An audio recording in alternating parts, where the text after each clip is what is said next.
Die Hard's bullshit. A lot of people don't know this, but Die Hard is fucking terrible. A lot of people like watching the film Die Hard. And more traditionally, people have started to watch it on Christmas because they want to feel more masculine and don't want to say like their favorite movie is A Wonderful Life or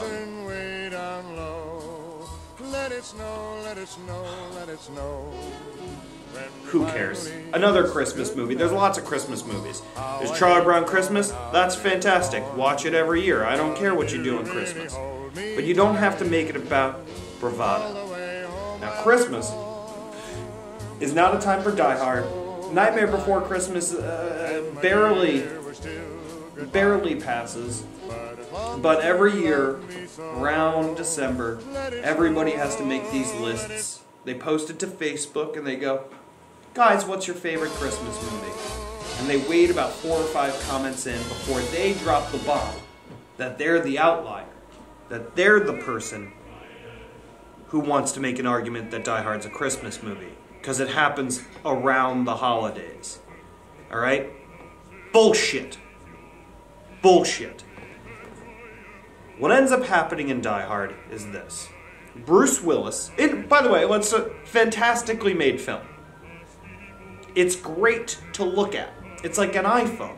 At face value, you're like, oh shit, this works. 2 years later, they throttle your speeds, your battery dies, and you hate them.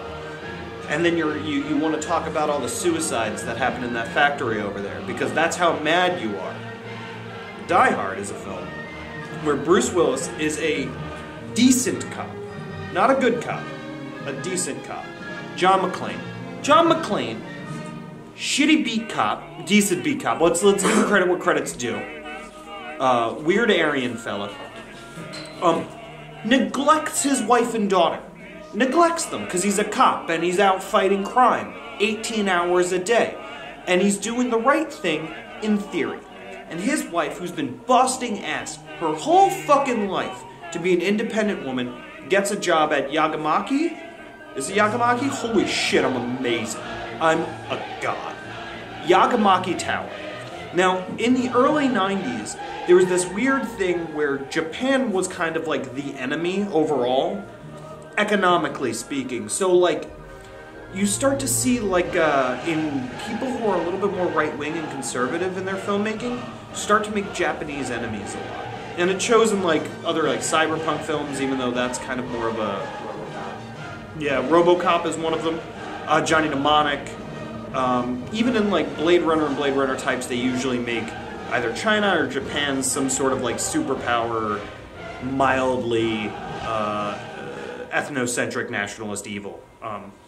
Which is strange. But that's besides the point. So, the Yagamaki Tower is this place where she gets a good fucking job that pays his salary 10 times over. And she's like, why don't you just move to California with me? We make a shitload of money, and we could raise our daughter at a good school, not in late 80s New York City. And life could be great. And Bruce Willis goes, I don't know anything else other than this, so like, no. I'm gonna stay here, you take my daughter, and like, we'll work shit out. That's fucking bullshit. That's horse shit. If I had a wife, and that wife is doing literally 100 times better than me, monetarily speaking, I'm just going to go with her and do my shit anywhere else. But Bruce Willis, oh no, Bruce Willis, he can't get any of that through his fucking thick skull, and decides he's gonna stay there. And now, I can't remember how he gets to California, if he's like going to visit them, or it just gets robbed and he gets on a plane. Does anybody remember if he was on his way or like... He's on his way. So he's going to California to like deal with the fact that he's neglecting his wife even further. And what happens? Yagamaki Tower, due to, I believe, a malfunction, like a break in their system, which is a weird underlying like symbol for like Japanese tech being weaker than American tech, like in security, which, by the way, just isn't true.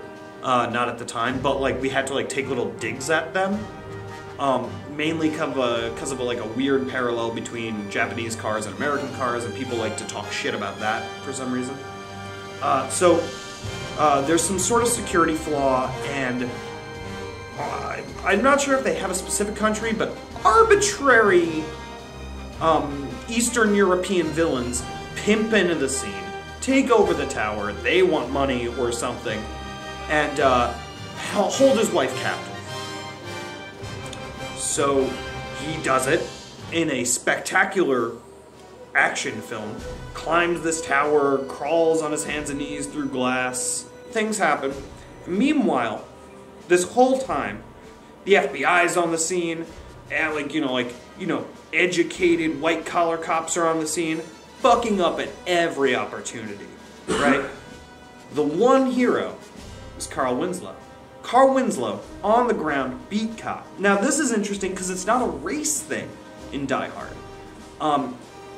They didn't want to go too far with their weird conservative thing. They wanted to make a blue-collar, like pro-blue-collar film where they're like, man, isn't the gritty, dusty dude at the bottom of the barrel really the person who's the hero?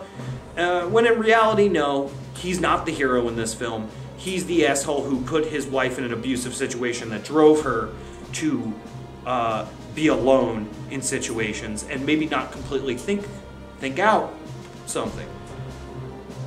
So anyway, the FBI blunders around, they fuck up something which is inconsequential, and Bruce Willis saves the day. And at the end of it, the Japanese people are very, they're like, oh, thanks for saving the day. And his wife gives him this fucking look like, I should have listened to you the whole time. That's not a story. That's horseshit. That's like weird propaganda telling women to stay at home while their husband works their shitty fucking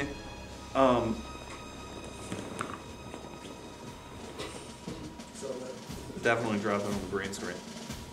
It's a fucking it's an opportunity to tell women who want to do something with their lives that they shouldn't, and they should accept their husband's unioned job as their sole source of income and never make a fucking peep, because if they don't, they'll get in the mix with kind of shitty Japanese people that, I don't know, give her a great job, but put her safety at risk. And then Eastern Europeans are gonna fucking kidnap her and try to kill her. Like, that's the whole premise of the film boiled down is, if you want to be an independent woman, you better have Bruce Willis, because if you don't, you're gonna fucking die. That's terrible. It's a terrible way to be. It's a terrible way to write a movie. Why would you write a movie that uninspires women to be in the workforce? Just so you have a vessel for Bruce Willis to fucking shoot a couple of Ruskies. That's insane to me. Anyway, in conclusion, I could probably rant about Die Hard a lot longer if I watched the movie recently. But Bruce Willis is like a weird working class hero guy. So most of his films pretty much say that, that's all you have to be in life.